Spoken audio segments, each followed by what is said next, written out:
Hello, guys. Welcome to English Entrance Prep, an online entrance coaching website. Today, we'll be taking a look at the syllabus proposed for English in the upcoming GATE 2021. We'll be doing a close analysis of the syllabus as there is a lot of doubts and apprehensions regarding this exam. First, let's take a look at some of the general facts regarding the exam. So, for the first time, GATE is introducing humanities and social science papers. Now, this is a huge advantage for students belonging to humanities as GATE offers scholarship for masters as well as research positions at the major IITs. Now, coming to the question paper pattern, 15 percentage of weightage is given to general aptitude section. Now, what is this general aptitude section? We'll be discussing that in a short while. Rest 85% will be given to subject specific questions. So if you're writing a paper in English, it will be regarding English literature. Now, a huge drawback is that there are no previous question papers available since this is the first time that GATE is arranging such an exam. And this is exactly why you need a syllabus oriented training for this kind of exam. Now, the entrance consists of two major parts, that's the general aptitude section and the subject specific questions. Now, the general aptitude section is common for all papers, let it be economics, sociology, or English. It's common for all papers and it's mandatory. Now, there are four subcategories for the types of questions that you're going to get in this section. Now, the first one is a reading comprehension. Now, it's very common if you've written any other entrance exam. Reading comprehension is a much popular kind of question that you get. You give a passage and you have to write questions according to that. Now, the second category of questions here is expressions. Questions on stylistic and rhetorical aspects of short passage, including corrections or modification of particular sentence. Now, basically, you might be getting grammar questions or sentence structure questions, active and passive kind of questions. So, you need to have a good base in grammar to attend questions like these. Now, the third one is analytical reasoning.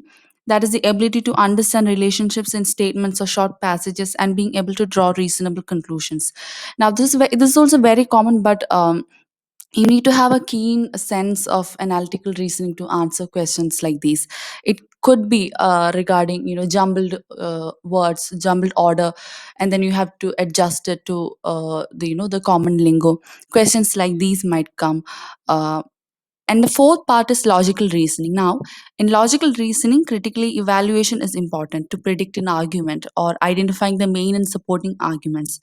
Logical reasoning can be, put forth in the form of a comprehension question. So you need to have basic idea of how to answer questions like these. Now, the major advantage of the general aptitude section is that you get a lot of, guides. You'll get a lot of help books online, and even from bookstores to help you with the general aptitude section. Now, the second part, that is the subject specific part, is where you need to have a strong base. That is, in our case, it's the English literature paper. Now, there are a lot of subcategories given by the GATE syllabus, how you need to, study for the whole entrance exam. So the first one that they mentioned is multi-genre literatures in English, be it poetry, novel, or other forms of fiction. Now, what's very important here is that they've given emphasis on the 19th and 20th century literature. That is the contemporary or the modern literature, so to speak, from the 19th century to the 21st century. You need to have a strong base of that. For that, you need to have a good reading skills. You must have gone through a lot of books and novels and fiction. Now, the second part is that in a comparative context, you need to understand English literature, that is from India, literatures from India to the larger Indian subcontinent. So it's not just specific to India, it could be from Bangladesh, it could be from Pakistan. Uh, Partition literature is very important here. A lot of literature pertaining to the large Indian subcontinent is important. So you need to have both multi-genre literature understanding in English as well as a European context. Now, another part is literary criticism and theory. Now, anyone who's done graduation in English literature has gone through literary criticism and theory, and it's very famous for being, one of the hardest papers to pass. Now, English literary criticism and theory spans over a huge time. That's from BC, from Aristotle to Plato to contemporary modern times like postmodernism or post-structuralism. You need to have a strong or good base in that. That is, critical and cultural intellectual traditions are being asked for questions like these. Now the next part is history of English literature and English literary studies.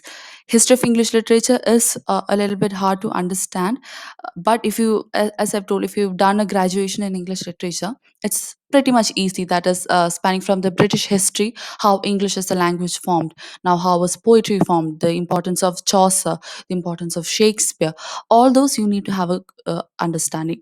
Now if you're not done a graduation in English, you need to go through a lot of books, you need to really study about the history of English literature in order to crack this part. Now even if you've done a graduation, you need to like constantly revise, because these are facts, these are years, like who wrote what. You need to understand them and remember them so that you crack the question within the time given. That is, I understand that it's 3 hours for gate 2021, so within the 3 hours you need to crack every question regarding this. The last is research approaches and methodologies. Now, I understand that this times gate exam will be for both masters and research, that is PhD position. So you need to understand a lot of research approaches and theories related to research methodology. These are very critical for getting a position in PhD, or even for UGC NET or GRF papers like that. Now, if you've done or if you've studied for UGC NET or GRF, you might know some of the research theories and approaches. But like I said, you need to revise a lot to crack these type of questions. Now, lastly, to sum up all the above mentioned points and some other important points, now the question paper will not be divided into separate modules. Now, you can't expect the question paper to be specifically mentioning, like, okay, 5 questions for English literature history, 5 questions from research methodology. It's not going to be like that. It's going to be in a jumbled order. So, there might be even interdisciplinary questions. You need to be prepared for that. Now, they will also test your conceptual depth understanding. Now how much you've understood from the concepts, like if you ask about pathetic fallacy, you need to know what is pathetic fallacy, or how is it implied in literature largely. So these kind of questions and these aspects of literature you need to be very thorough with. Now, lastly, another, it's not an important point, but you can visit our website. That is, our link will be given in the description box below. English Entrance Prep. We're planning to conduct a 4-week online coaching program for this paper, English Gate 2021. So if you're interested, you can join. There will be a registration link in the description part as well as the website. We've also given a course plan of what we are planning to cover within these 4 weeks. Just take a look at the course plan, and if you feel interested, kindly join the course. So I hope all of you understood the syllabus, and I wish you all the best. Thank you.